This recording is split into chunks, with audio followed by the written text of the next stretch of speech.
Let me just talk a little bit about how I've found coaching and mentoring have worked with clients in my own practice.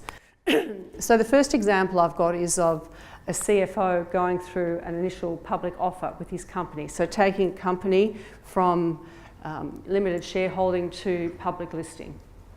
So what was important about that, given that the nature of what he had to do magnified, 200% from his day-to-day that he had to do, plus all the preparation he needed for that, plus the increased focus on getting his team together.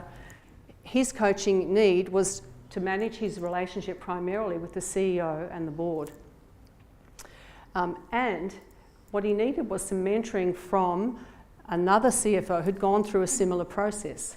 Now in our business, none of us had done that. So what we did through our own networks was to identify an external mentor that he could use for that part of his development, so that he had, a two-pronged support for his coaching need. The second example is a client I'm working with currently. He's a GM of a multinational packaging business, gung-ho. He's Dutch, and I say that because everyone seems to know what Dutch people are like. They're very opinionated, like feedback, like the cut and thrust. There's no misunderstanding where they're coming from. They're very direct. And he's got an encyclopedic knowledge of the business from every aspect, from the manufacturing through to sales, through the strategic. And what he's struggling with is to bring along his fairly inexperienced team. Now they're interesting, he calls them his inexperienced team, but they're 2 years into the job. And I think they're inexperienced because he's doing most of it for them. So they're not growing.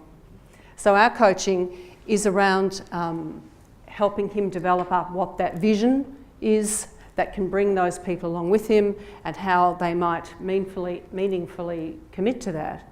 And the element of mentoring in that is my own experience when I was on the ICF board, and how bringing along a disparate team across geographic boundaries to do that sort of thing. So I can bring war stories that are helpful to him.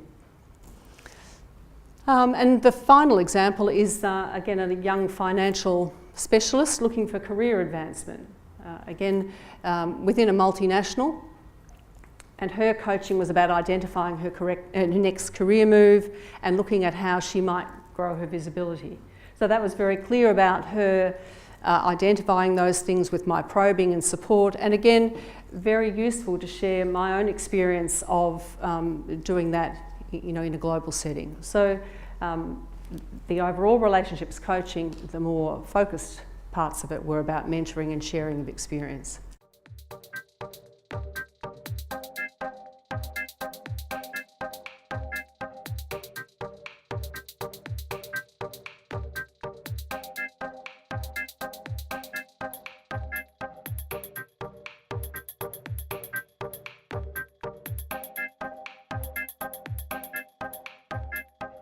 This has been a Swinburne production.